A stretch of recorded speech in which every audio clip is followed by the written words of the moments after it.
Welcome to the Notorious Scoundrels, a Star Wars Legion podcast bringing you the latest news, general perspective, and competitive discussion.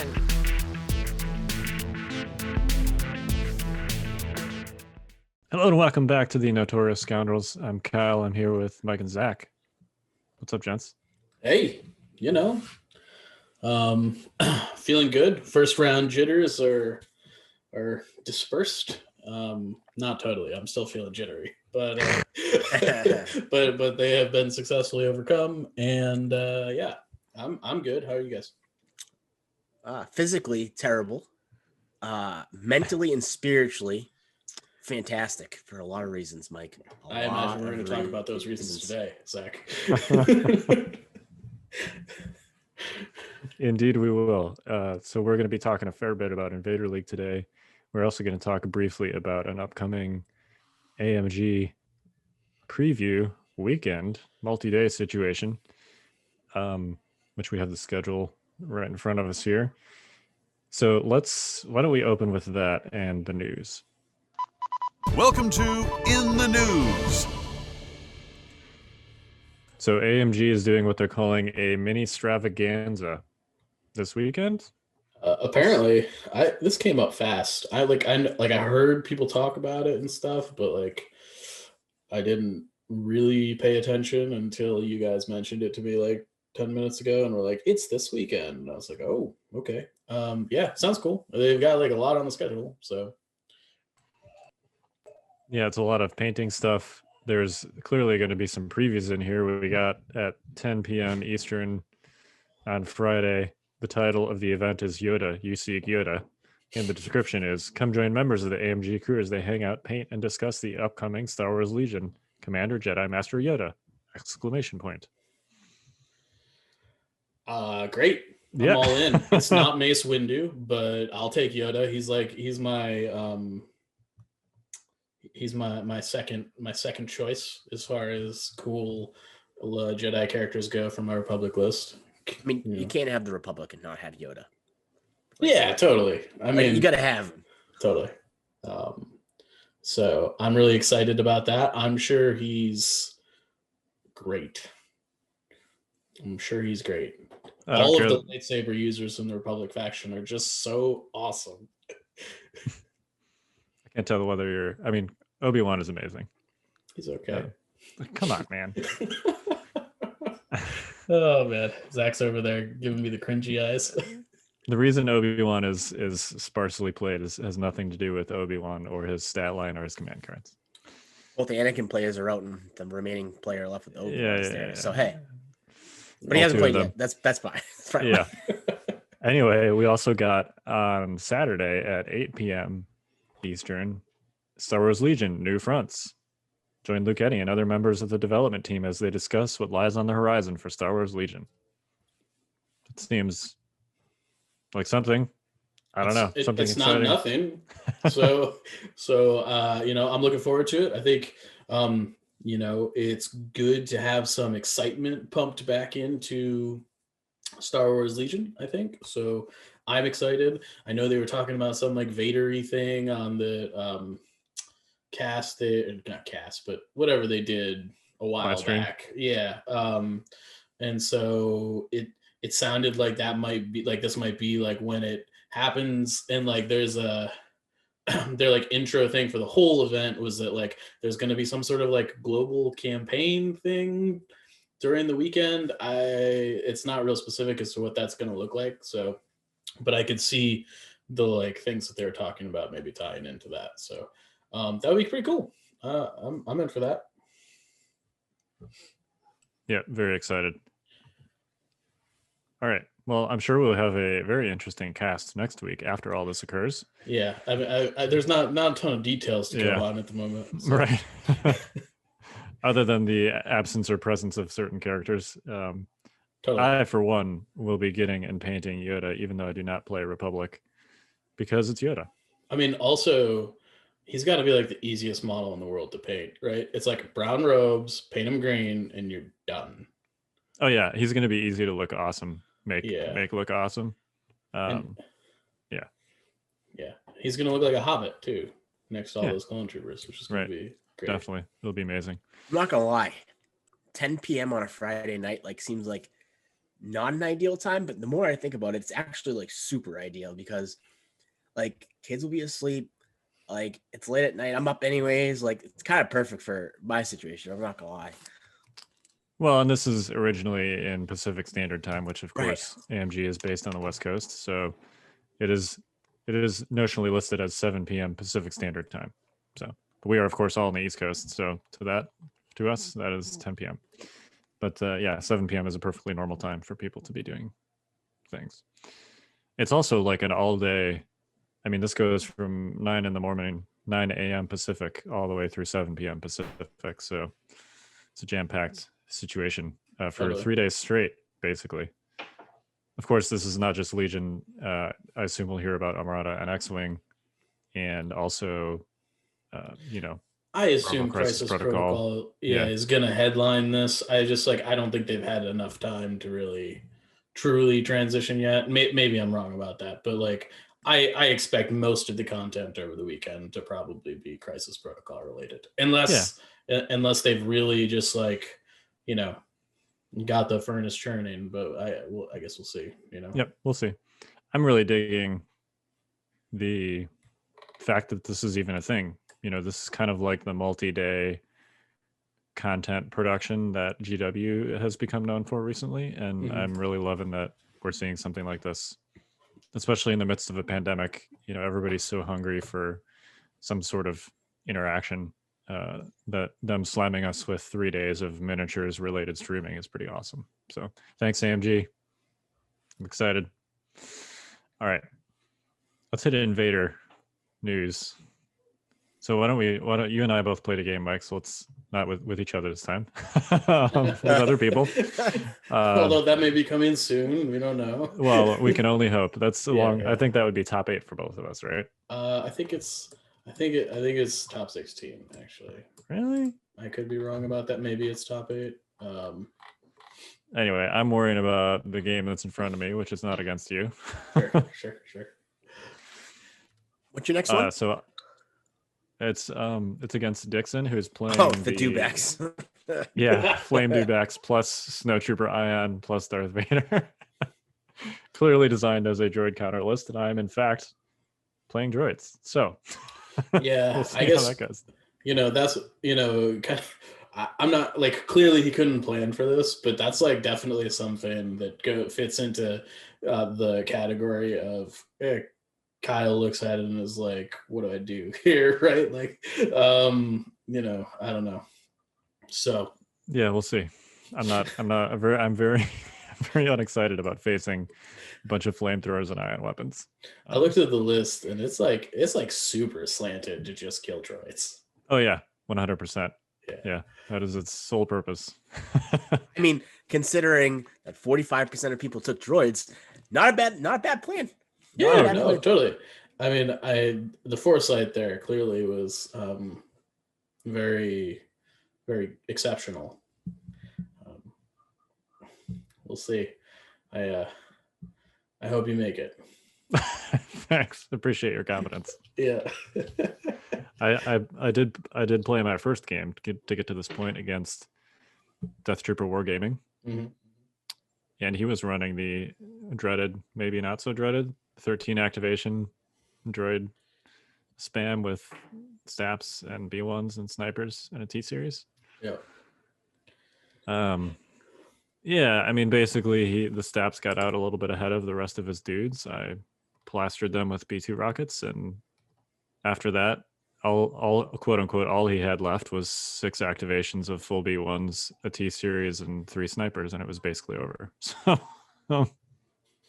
because as it turns out, 10 activations of B1s is not very good. No, it's really not. Yeah. The takeaway for me was that it was a clear case of right on Vaps thinking they needed to make a play early, and it didn't work out for them. And I think I've said this a million times on the cast, and I've eaten these words recently, but the last person you want to do that to is Kyle. because Kyle will take advantage of those situations. Tune in next week. You're jinxing me again, Zach. 92% of the time. I'll give you 8% this time. But seriously though, like putting yourself in that position against you is hard to come back from, because once you take away one stat, the other two staffs probably feel like they need to make the next play, and then they're down to one stat, and that stat feels like it needs to make a play, and next thing you know, he's down 3 staps. And honestly, once those staps were down, you knew it was over. Not over per se, but it was an uphill battle. You know, you could tell like once his staps went down, the way he was positioning his B1s. Like he was trying to make any play possible to like make up for, those plays.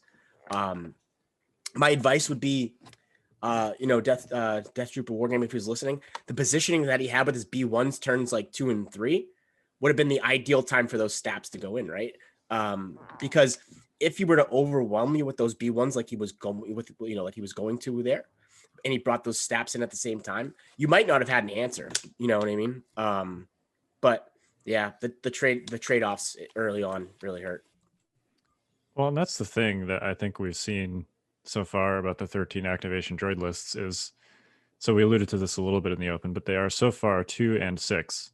I think they might actually be 2 and 7 as of this cast. Really? Yeah. So of the 11, only 4 are left after the first round. Yeah. Is that right? Yeah, and I mean, like, but like one of those 2 wins is also like Luke Cook, who should be able to win with just about any list, right? Yeah, so I don't know how much like, yeah. So it just suffice to say is not doing very well, which is interesting. I think just from I thought it was going to be pretty good against other droids, frankly. Yeah, I mean, it's hard to say. So there's really like 3 components here, I think, and I'm not clear on what combination of these it is. Basically, you have player skill, right? It is, at a minimum, it's proving a very difficult list to pilot because your focus piece is your staps. Staps are extremely fragile when they're caught out of position and or flat-footed. And, for as much as people sing the praises of B1s, once you have a list with just a bunch of B1s in it, like, I mean, there's just a bunch melts. of, right. Like the. Well, what happens is they have to go into positions they don't want to, right? The thing about B1s, they like to stay behind heavy cover and out of line of sight until they need to. But if their back is against the wall and they have to start making plays, they have to push, right? And if they're pushing, they're probably putting themselves in a position to get, flapped back. Yeah. I mean, so I've watched most of these games so far. Because we have such an awesome streamer contingent, they basically have all been televised. It's been crazy. It's been awesome. Which has been fantastic. The common thread in just about all of them is that the staps are not engaging at the same time the rest of the army is. And and like on its surface level, you're like, okay, that's probably like an easy mistake to fix. I actually think it's a lot harder in that you kind of have to know from the beginning of the game what turn your whole army is going to engage on. And if you get it wrong, you're in real bad shape. And like, I actually think that objectives like payload are like a little bit better for this list because it kind of forces you to think about exactly when the timing is to like actually that your whole wave is engaging at the same time. Because in all these games, I've seen people play the staps like tauntauns, and like tauntauns really don't engage with the rest of the army because that's all there is, right? And tauntauns are a lot more durable than staps. Totally, right? And they can enter melee and become safe, whereas the staps, it's really hard to last first with them because of how fragile they are, and they don't have that melee blanket to protect them.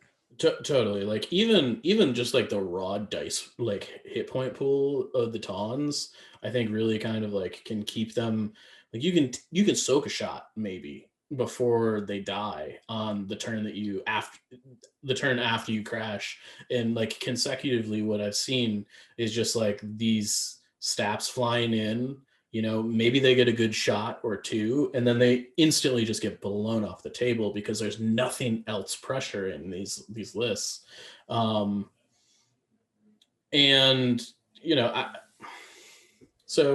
Is it just, I think skill is a component here. I also think that the list is actually really hard to pilot. I don't think it's an easy list to play because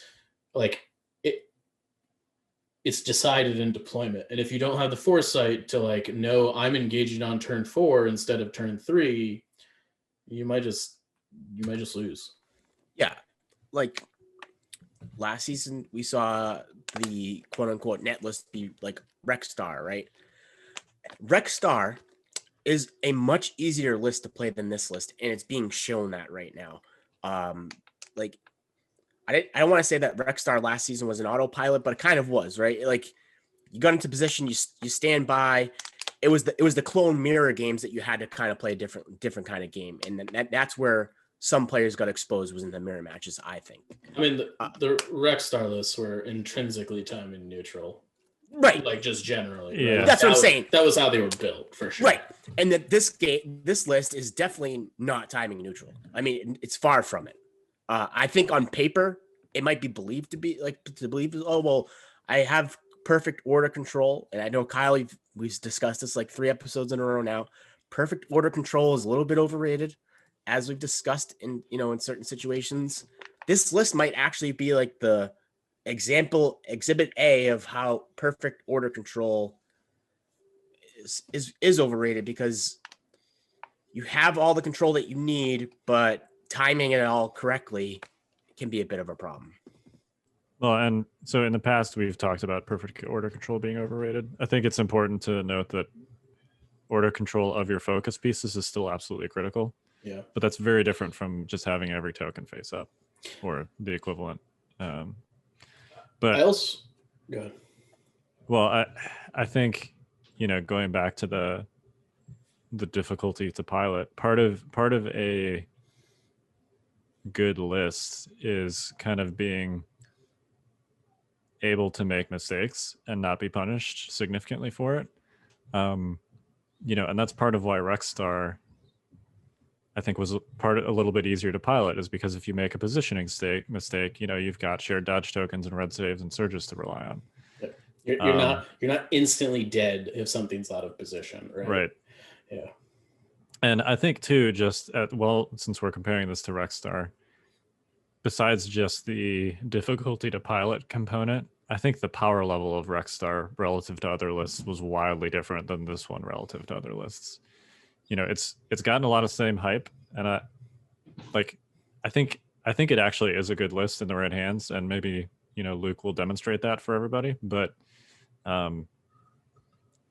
even that considered, it's not the same as Rexstar as far as being a meta boogeyman in the same way.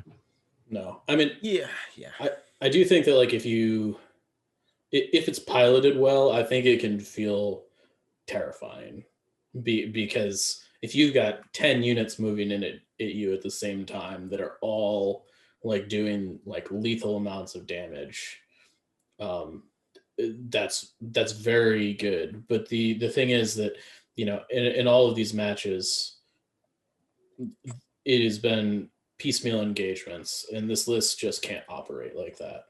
I was thinking about it earlier, and the way I would quantify it is that if you don't have the amount of reps that you normally would have with a different list, right? And you go to a local store tournament, let's say it's a 13 act list, and you only have 3 or 4 games under your belt with it. You're a good skill player. You'll probably win the event with the 13 act list, right? Because it's local, it's a good list, it can overwhelm your opponent, right? And I was thinking this earlier. Round robin is basically the local event of Invader League, right? You're going to your store tournament, you're playing, different levels of competition. The list will probably perform well in those 5 games. But if those 4 or 5 games and the 3 before you had are all that you had with this list, that might not be enough practice with this list, because it's so hard to figure out and time it right. And we're being shown that single limbs, which probably is, let's say single limbs, I was thinking to myself earlier, is LVO or Nova Open, And it's actually more like the later rounds of those tournaments where it's tougher and tougher, right? Like single eliminations is, and I'm not talking like round 1 of LVO. I'm talking like round 3, 4, and then you're on to, the next day, right? That's what single eliminations is. And what I mean by that is your opponent in round 3 and round 4 at LVO, judging on how your schedule is going to play out and how it works out, is going to be a better opponent than you played round 1 and 2, most likely, right? Or at least that's how that theoretically, right? They're going to pounce on your mistakes way differently than the person round 1 would, in theory. And I think that's what we're seeing here, is that like the 13 act list won the local event and it's struggling at the top event. And sure, there's still players, really good players with the list still active. I'm not saying that they won't win with it. But the thing is that Luke probably has like 20 reps with this list too, right? That's the key component here. Like Luke has practiced this list probably more than anyone. So his success with the list is not necessarily a reflection of the list on a whole, but more of the player itself. Yeah, I think the jury is still out as far as how effective it's going to be, but clearly, at a minimum, it's difficult to run.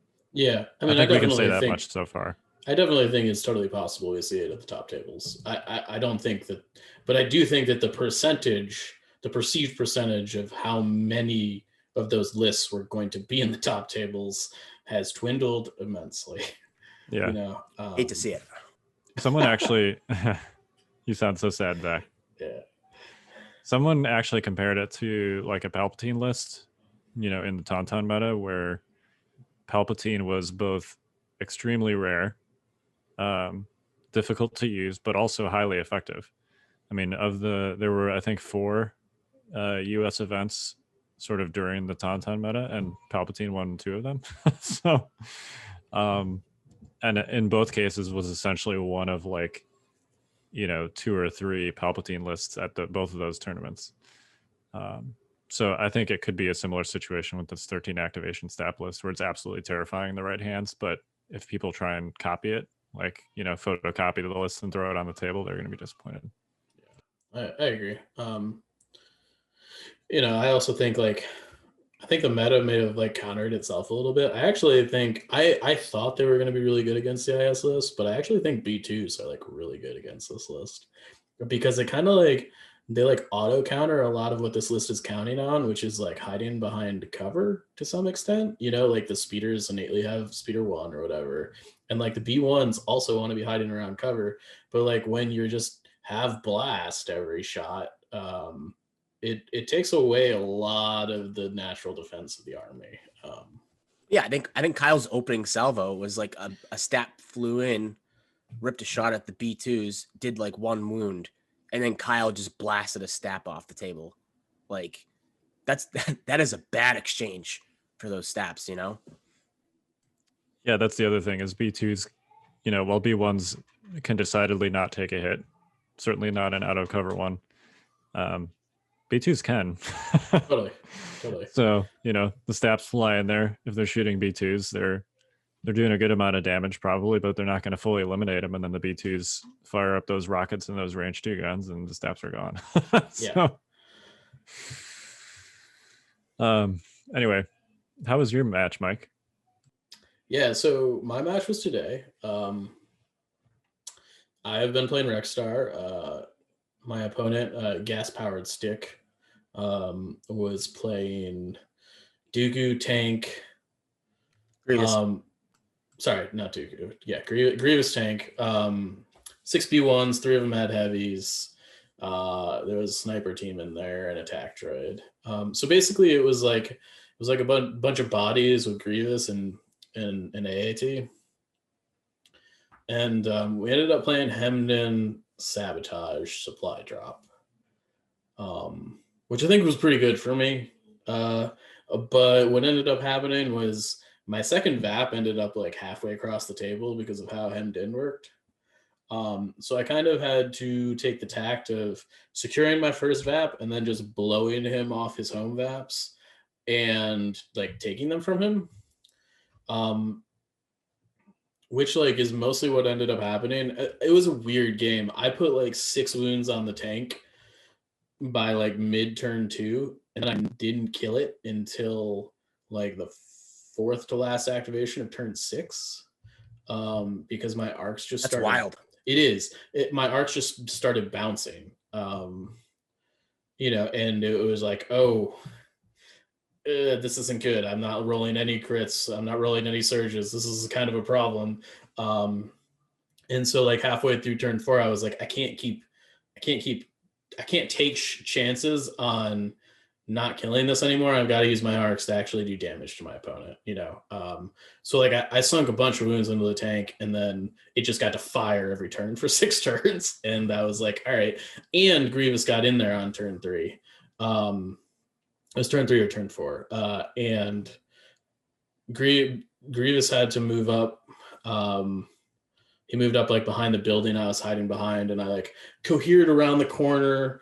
My unit leader couldn't see him. I had like 2 dudes and a Z6 to like try and like get some wounds on him before he like dove, and I wasn't gonna be able to do anything about it. Like he was coming over the top of that building, and I was gonna get trained in your Jedi arts, and like he was gonna hit like 6 units. So I was like, I just gotta soften this up so that once he's in there, I can maybe kill him.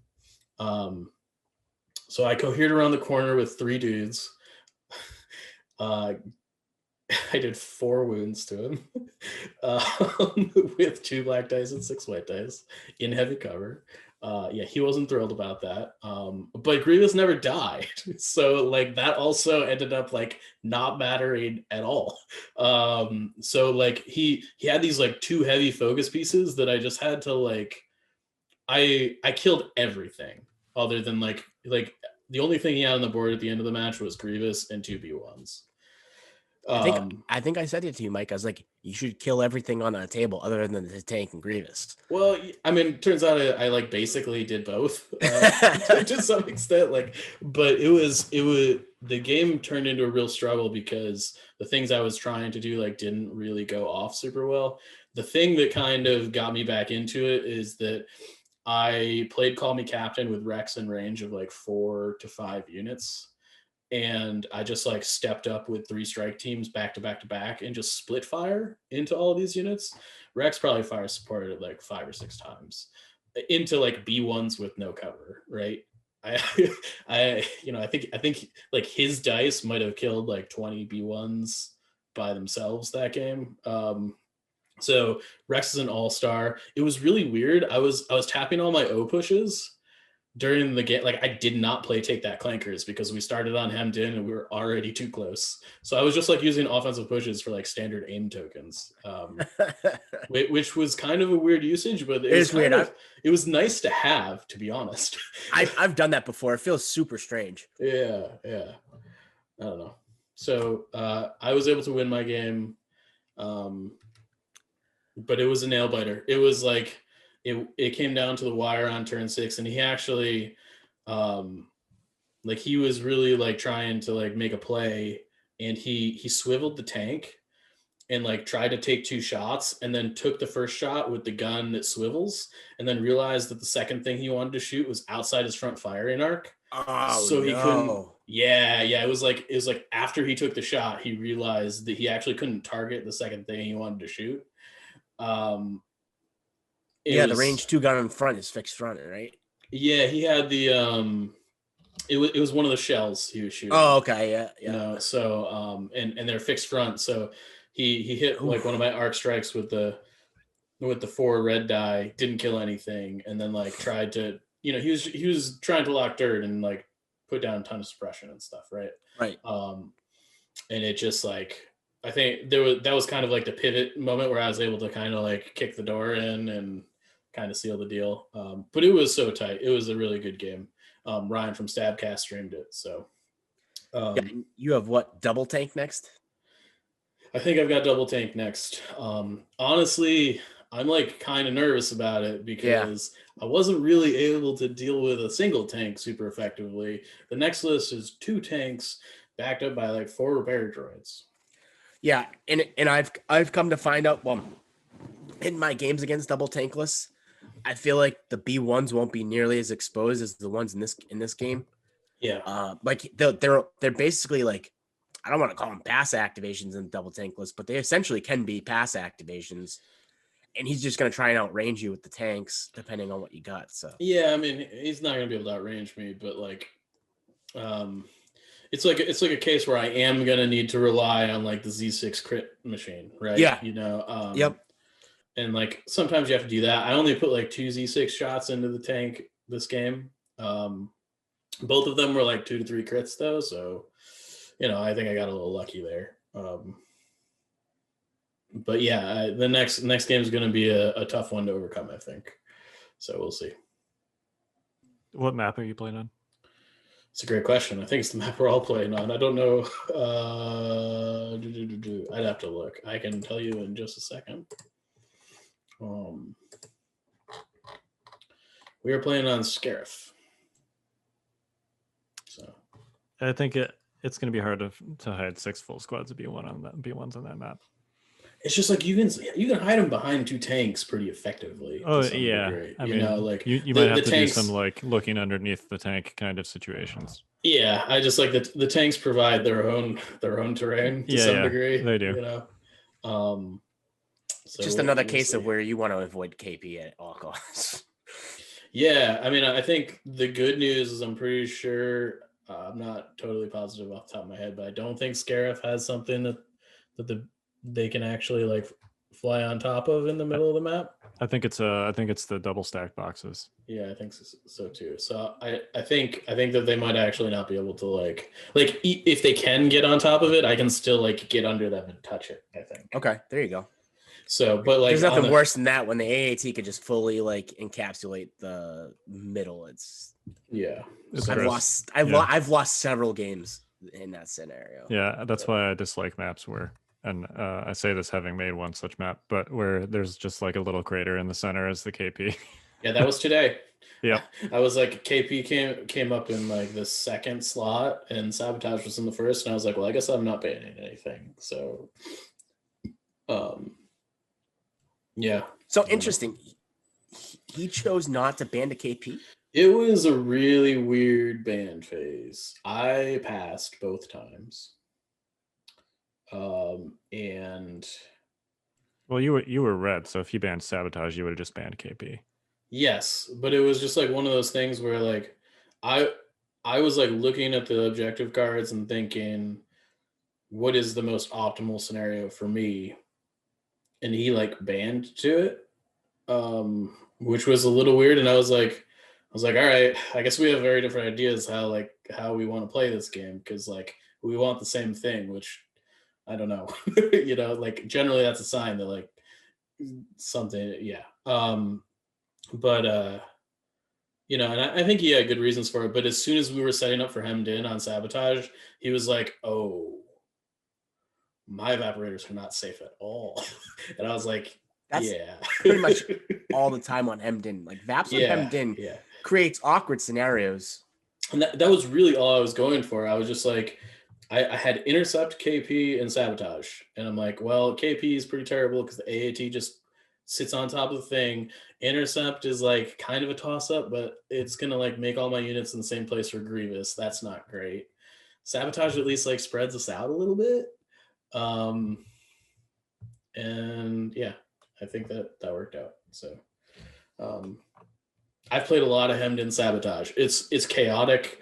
It's like a little bit what I thrive in. So I was happy with that. I think Hemmed In Sabotage is one of the most fun objective map combinations that exists. Totally. It's just like it takes the Sabotage dichotomy and kind of throws it out the window to some extent. Yeah, because there are no safe vaps on Hemmed In. It like assuming the red player wants there to not be, right? Like because you kind of can like still do it a little bit if you wanted to, but generally red players just like nope, putting it down here and we're gonna have a fight, which is basically what we did. So awesome. Well, congrats. Thank you. Do you know who and your next opponent's the double tank? So it is double tank. I think that's Treskapepsi. It's Treskapepsi or one sec, I was just looking at it. Or Acer. I think it's Treskapepsi. I played him in Team League. Yeah. He was running double tank. Yeah, there you go. So he's been doing it for a while. Yeah. And I watched their game beforehand. I have a feeling he's pretty, like he clearly is well versed in like cutting off choke points and stuff with tanks and stuff. Yeah, he's good with the tanks. Yeah, so I'm sure I'm gonna have my hands full. Yep. All right. Well, good luck. Thanks. I mean, I guess we already talked about your game a little bit. Do you want to kind of give us a synopsis there, or? Yeah, I mean, we kind of talked about it already. It was Vap's Long March, and basically he was playing the 13 activation stab thing, and his stabs just kind of got out in front, sort of out of sync with his B1s a little bit, and I plastered him with B2 rockets. And then it was, I still had basically all my activations, which was, included 3 B2s and Maul, and he had 6 B1s, 3 snipers, and a T series. So yeah, and Maul was in a really good spot for you. He was. Yeah. Yeah. You were also playing moisture evaporators. Right, and I was able to kind of the way that the setup worked. It was on Fugly, but there's a couple sort of like angled line of sight blockers, and I was able to kind of set it up such that based on where he was like flanking from his stabs or with his stabs, either his stabs could see my army or his B1s could see my army, but not both. So that worked out pretty well. But I messaged Mike right at like turn 0, and I was like, dude, the man just loves his evaporators. He does. I do. It's true. Does. I don't remember if it was third slot or if that's the one that we ended up on some other way. But yeah, we ended up on I've played a disproportionate quantity of evaporators. Yeah, I just like the difference between our 2 games. I played on the same objective. Like, I don't know, like it's strong. There's a strong difference between the 2 games we played. Yeah. There was 0 chance that he was touching my evaporators with any units. Yeah. All right. Well, let's talk about our main topic today, which is clone core slot, because we have done all the other core slots. So let's do the Republic. There's only two options here, but they're both interesting. So let's do it. Yeah. Which one would you like to talk about first? Let's do phase 1s first. Okay. The new and cheaper phase 1s. The new and cheaper phased ones. I noticed you did not use the word good there. I actually think there are some interesting places for phase 1s, especially with 5s and or direct in the mix. I don't know if it's the fact that phase 1s aren't good. It's just that phase 2s are still really, really good. Oh, phase 2s are excellent. You know what I mean? I'm not sure that it's quite as binary of a choice anymore, though. No, I personally agree with you on the 5s and the phase 1. As someone that likes to unload their surge tokens early and often, it's not a contest for me. But I can see how some people like their phase 1s. I personally am take a phase 1 if you can't afford a phase 2. That's the boat I'm in. I don't know. I mean, like 75 plus points for a core unit that's Courage 1 is still kind of a lot. And I'm not saying that it's too much, but it's just you got to make them effective. And I don't know. Zach, I'm going to let you speak to this because I know you like your DC-15s. But I personally am much more on take like a 1 of phase 1 and take the rest phase 2 strain. Yeah, I mean, I'm not as big on the DC-15 as I used to be, mainly because of situational awareness being a thing. Sure. And I think DC-15s early on, their long critical value was like extremely, extremely good. I'm definitely in the camp of 5s in a phase 1 with a specialist personally. I know you and I discussed this. You wanted a phase 2 for the extra surge token. I prefer the extra body on the 5s unit, and then also you can generate an aim for take that clankers with the specialist. Really? It's just like a good. I I think it ends up being about the same points as a phase 2 with 5s and offensive push, if I'm not mistaken. I think it's not that different. It's practically the same points, and you're getting a courage 2 unit, not a courage 1, because 5s bumps you up. You're getting an extra body, and you're still getting that aim token when you need it. And I just think it's a really, really good unit. I think that if you're playing Anakin or Obi-Wan, that is when you really bring in phase 1s or the tank. That's when you're bringing phase 1s because you need to cut points somewhere. Totally. And, if I'm doing that, I'm probably taking Z6s. I've contemplated bringing Captain DP23s. I do think that there could be a success in there for people. I do think the DP23 is actually really good. I think it got cut to 23 points. Yeah, I mean, so I have issues with all the weapons that aren't the Z6. That's the thing. And that goes for phase 1s and phase 2s. No, I'm with you. It's really hard to justify. So the thing is, at this point, like the thing that clones are good at is sharing tokens, and the thing that they're really good at is sharing aim tokens. Like that's just their thing, because standby's gone, dodges are fine, but the way you make your clone list effective is to share aim tokens. And the more dice you have in your pool, the more effective that is. As far as like being able to pass hits through cover without having to be redundant and like spending another pool to do it. So like the DC-15 is great, but like if your opponent's in heavy cover, you can only pass 4 hits through. And I know to like the average player, they're like, whoa, you can get 4 hits through. Like that's great, right? But like the Z6 can pass like 7 or 8 sometimes, and it's, that's like 200% more hits past cover, which is the difference between wiping a B1 squad and not wiping a B1 squad. And I think the thing is this, right? Is that for 2+ years, we were so used to seeing the Rebel Z6, right? And we're used to seeing it kind of being like a bouncy weapon. Like it was, the ceiling was high, but it would hit or miss. You never knew what you were getting. It was kind of like a slot machine. Yeah, with clones, slot machine. You're like, sometimes I get 5 crits, sometimes, whatever. Right. But with clones, with aims and surges, the Z6 isn't really a Z6. It should be called something different. In your head, you should be thinking it's a different weapon because it is not a normal Z6. No, I mean, the surge tokens alone, like really pump the juice into the gun as far as how effective it is. It makes it totally different. Factor in aim tokens. Literally, totally different gun. So I do think that if you're taking phase 1s, you're either taking them with 5s. If you're cutting corners, take a Z6. And then obviously there's the naked option as a token battery, right? Yeah. It all depends on your list makeup. They're still good. Like that's the thing.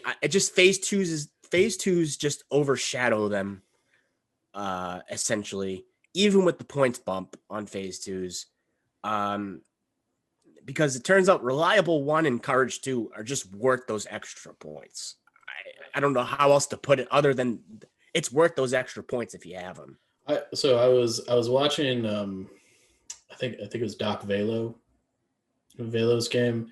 He was playing it was an Elims game. He won. He was playing, and I think he was playing against, he might have been playing against JJ.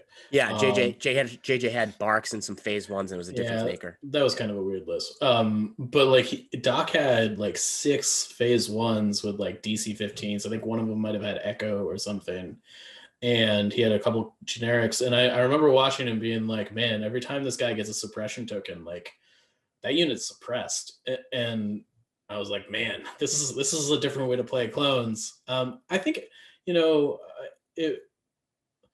it's possible that's good enough. And I think in your average store, it probably will be. I really can't give up the Courage 2 drug at this juncture. So if I may play devil's advocate here for a moment. Go for it. Specifically, separately with respect to making up for the reliable and then making up for the Courage 2 in separate ways, because the points difference is 14 points, which is not insignificant. I think there's room for, the clone commander is only 55 points. He's got a command slot. You can slap strict orders on them. He's got direct, which essentially is what makes strict orders go, right? You can copy it with 5s. Totally. So if you're taking like phase 1 with the 5s anyway, I think you can have some quantity of phase ones with heavies that you think you can reliably get face up orders to, which could be like 2 to 3 with strict orders to make up for the courage difference. And you could get some good cost savings there. I mean, at least one, because you're going to get one free face up order from direct every turn. Yeah, my issue with like the strict thing is that like strict and a face up is still worse than courage 2. Sure, it is. Right. Like you still have a very difficult time dealing with 2 suppression tokens. Yeah, and sure, but it's also cheaper considerably. It totally is, no doubt. I have found generally just with the clone lists that you very much like need your units. Like your units are so high profile, whether they're phase 1s or phase 2s, regardless. Like if they lose an action, it's a really big deal. It hurts. It like really, really hurts. Yeah. I think it's similar to like the Stormtrooper issue, right? Where you're like, I really need a name token right now. And like you can sort of get around that with phase 1s by like sharing those name tokens. No doubt. But I just like sometimes you really need to move and shoot, and Courage 1 makes that tough sometimes. So yep. I do think that there are places for phase 1s. I play a phase 1 in my Rec Star list. I think that, if you're playing lightsabers, you should play phase 1s. I played 3 or 4 phase 1s on that match against you, Kyle. Yeah, well, that was a very different animal. Yeah. So part 2 of my devil's advocate is DC 15 is what, 4 more points than a Z6? So it's 79 versus 75 on the phase 1. Yeah. Sounds about right. Yeah. Could the critical 1 on there kind of act as like a reliable light if you assume that you're spending your surges on offense or some significant percentage of surges on offense? So I'm different than Mike, I think. I think Mike is a little bit aggressive with his I ran out of surges a few times today because I was playing on offense. See, and I was like, ooh. I typically try to like even out my surge token. So I disagree that it works like reliable, because I typically would like to use them on defense rather than offense. That's me personally, but I can understand the offensive side of it, acting like that. The issue is that if you run up against a list that has situational awareness, the critical 1s doing you nothing. And now your dice pool is significantly lower. Yeah. I do think that we have like very different ways of looking at this. I am very much in the camp, if you roll a surge, spend it, unless it doesn't do anything, right? Just because like you can't really count on them coming up again. Like sure, like statistically they should come up again, but like the amount of time when I leave surge tokens on the table, I feel bad about it. I'm like, this does not feel good to me. I am wasting resources, right? And I think it should be noted that you're playing a gun line where you want to kill things, and I'm typically playing Obi-Wan, and I'm trying to play not a slower game, but like a more deliberate game where I'm looking for those volleys to be even, and then use Obi-Wan to tip the scales. Yeah, and I think that the difference in play style here kind of speaks to the list we play, but like my list is really at its core just fundamentally trying to be as efficient as possible in the resources that it's allowed. Your list is kind of a little bit more like, I can get in there with Kenobi sometimes and just like spike the ball, right? Right. It's basically I bide my time until I can get Kenobi in, and that's why the surge token dispersing is a little bit differently than yours. Yeah. And so like I'll just like if I roll those surges, I'm spending them. So like for me, I just like want like 12 at the beginning of a turn, and I had that a couple times today. It was great. Yeah, that's pretty achievable actually, especially with 3 pips. Yeah, totally. And with direct and everything now, it's a little bit more reasonable. I will say, so I personally would feel much better about the DC 15 if it was like the same points as the Z6. I'm not sure that it should be. I don't know the answer to that question, but I do think that the Z6 is the best gun that the phase 1s have, like, that they can take, and I don't think it's really close. I think if they were the same price, you still might take the Z6. and whether that means the Z6 needs to go up in price or the DC-15 needs to come down, I don't know. It's honestly just faction relevant, because I think if the DC-15 was available to other core units and other factions, you might just take it. Yeah, no, totally. You know what I mean? Like, if you just like took the DC-15 and replaced the DLT-19 in like the Stormtrooper unit, it would be amazing. Totally. Right? But like Critical 1 instead of Impact 1, sign me up. Right? Like, so yeah. Yeah, it's just a question of, with clones, you're dealing with potentially a lot of aim tokens. Therefore, the actual quantity of dice you're throwing is much more important than their quality. Yeah. And the other thing is that like the DC-15 doesn't really combo with aim tokens super well. And that like if you're taking range 4 pot shots, like I mean, like, yeah, you can reroll like 2 red dice with basically surge crit, but like that doesn't, trust me, like when you're re-rolling ARC Trooper dice, it doesn't feel good, which is basically the same thing, you know. So yeah, you want to be re-rolling blank dice with your aim tokens. Yep. I will say DC-15s can be a good fire support platform. I think that there is a conversation to be had about like taking one to like enable a Z6 to like follow it up with a fire support. Like Absolutely. I think I could definitely see that. I could see like a DC-15 captain, you know, that has like offensive push or something. That, you know, 5 black dice and 2. I think the DC-15 gets a little bit more stomachable if it's in a 6-man squad for sure. So. All right. So how about phase 2s? We kind of already talked about them, but yeah, I mean, like, I don't. They're still probably the best core in the game. I mean, I don't. Well, they're also the most expensive one. Yeah, yes. Yeah. They're just so good. I mean, I keep on circling back of it. Courage 2 and Reliable.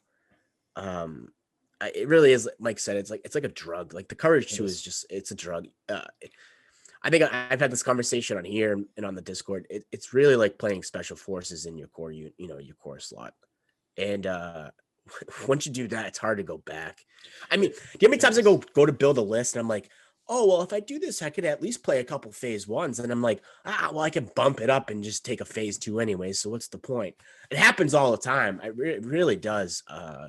It's kind of sickening, actually. It makes me sick every time I do it. Yeah, I mean, I do think that like, if they didn't also have like if they had a DC-15 instead of a Z6, I think we'd be having a different conversation. Totally.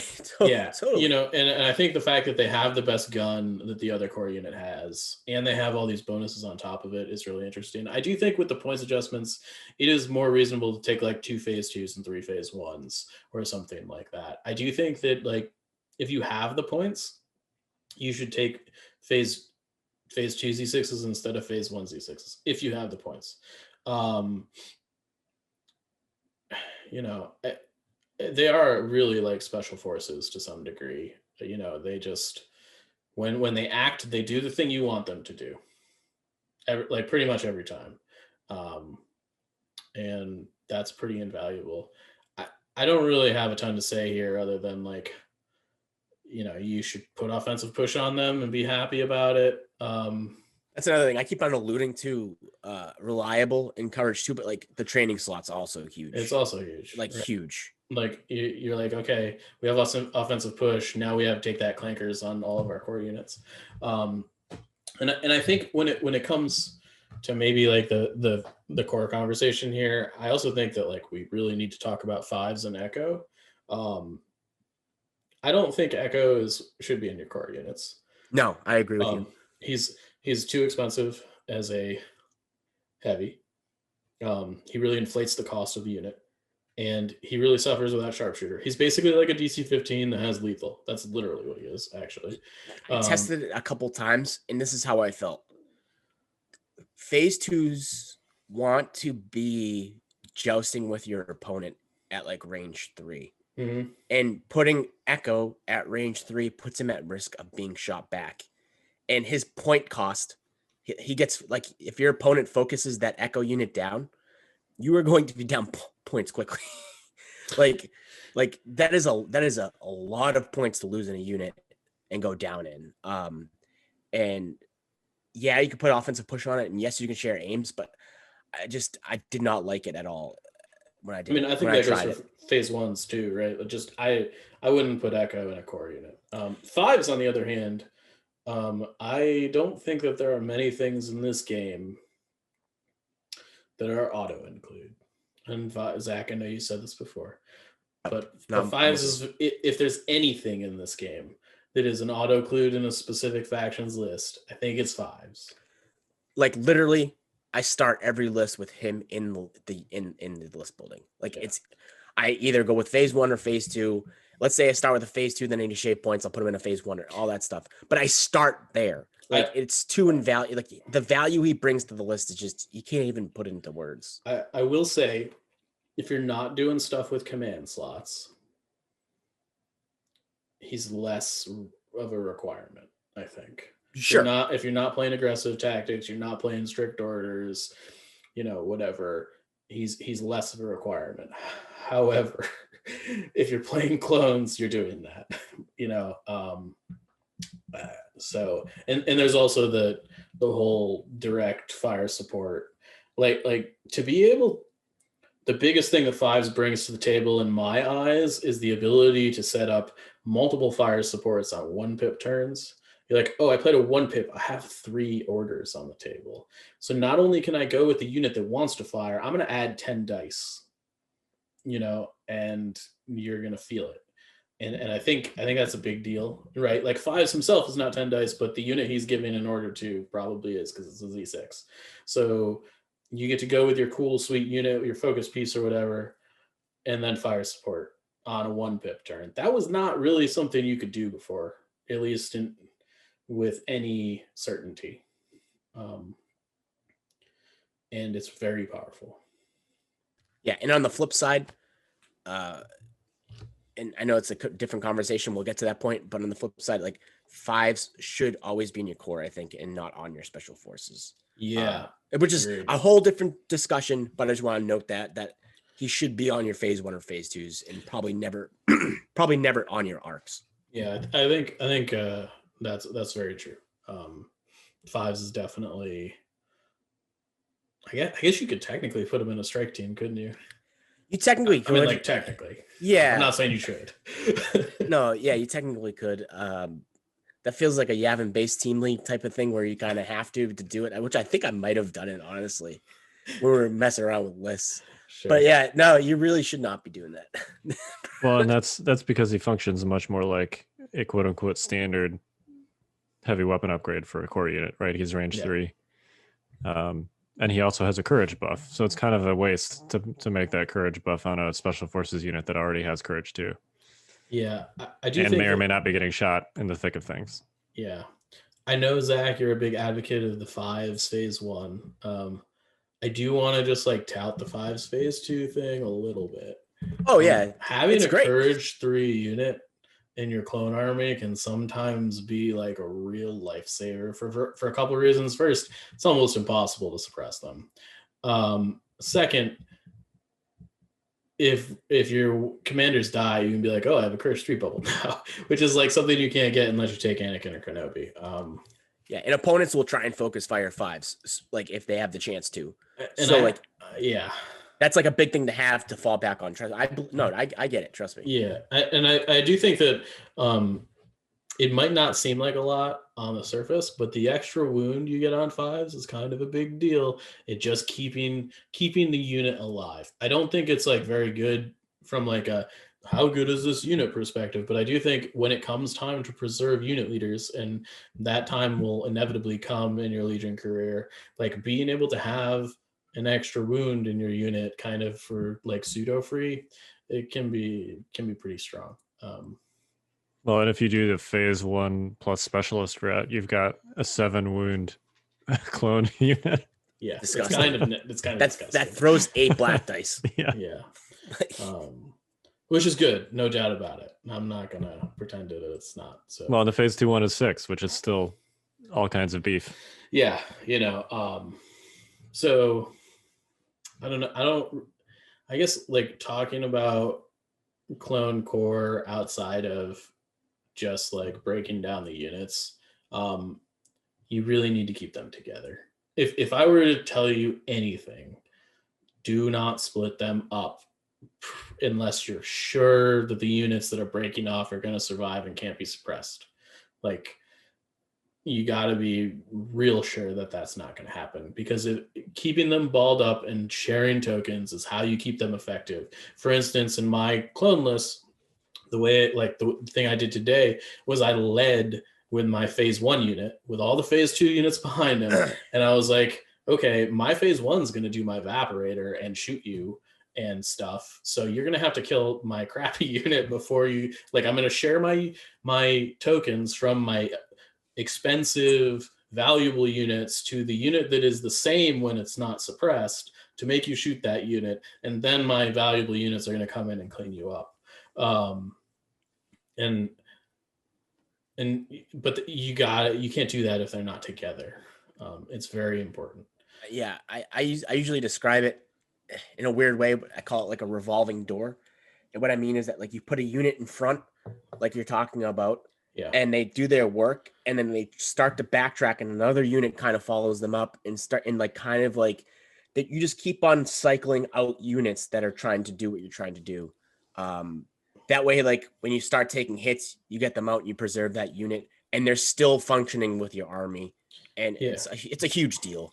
And like, oftentimes, unless you're like in a full-on gunfight, you're only shooting with 2 to 3 clone units a turn sometimes that aren't like arc strike teams. So you have tokens to share. You have the job, hey, I need to generate tokens, and then you have the job, I need to be shooting things. And you can kind of switch the jobs as your core units get depleted. I actually like the finals game from last season's single elims was a really good, like, Luke Cook was playing Rexstar, and he was really cycling his units very well, to a point where it really, I mean, I ended up losing because of it, frankly. And he was just very good at what he was doing with that. If you want to see a good case example of someone doing that, that's a good game to watch.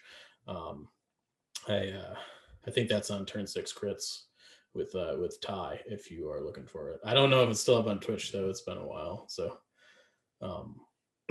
but yeah, cycling core units in Republic is really important. All right, you guys got anything to add? Not really. I think that covers it for the most part. I do want to just add, fire support should really only be used if your intent is to, like, definitely eliminate a unit with it.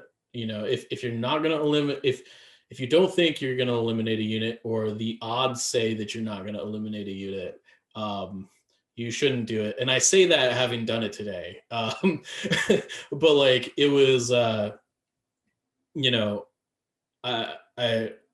think I like clocked for like 3 or 4 minutes as I was like counting up like what the fire support die was in my head. And I was literally saying out loud to my opponent, I was like 32, 40, 44, 48, just like counting through the statistical average of the fire support.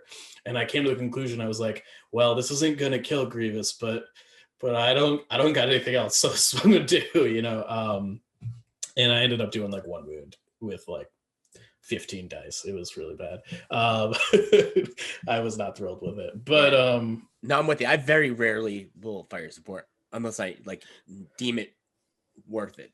Yeah, and it often, like, if you're gonna fire support a unit, it's better to fire support a unit with weak saves than strong saves, just because like the raw number of hits like matter a lot more, and that like you can be a little bit more sure that it's gonna do what you want it to do. Sometimes, like, if you're shooting other red surgeon units and you fire support them, they just like they save out of it, and you're like, all right, well, I just burned 2 activations. Yeah.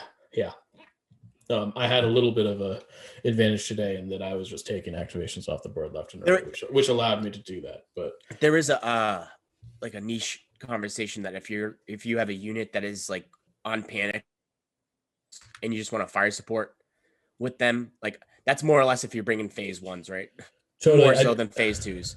But I have seen people do it to save like a panic situation. Yeah, I mean, there, and I do think that that's like a little bit more reasonable with direct and fives and all that going around. Like you can very easily give a unit with like 6 suppression a face-up order and just be like fire support, and you can kind of get around that. I honestly have not had that come up a lot. Neither have I personally, but it is a niche case, like you pointed out, that it is an effective tool to handle. So other than that, I don't got anything else. How about you guys? Yeah, just good luck in your games and death to the 13, baby. I think that's mostly been accomplished at this point. Yeah, both of us are clear of those for the foreseeable future. Yeah. It was I was joking a little bit with Gas today. I was like, man, I felt sort of confident against about 13 activation stats. I'm a little bit less confident against Grievous and AAT. Just because, other guns are things I can handle. Lightsabers get a little bit. There's a razor's edge. We walk there sometimes. But yeah. Yep. Well, good luck to everyone else still in Invader elims. All 60-ish of you, 58, something like that. I think we're sub 60 at this point. Yeah. All right. We are the Notorious Scoundrels. I'm Kyle. I'm Mike. I'm Zach. Stay fresh, cheese bags.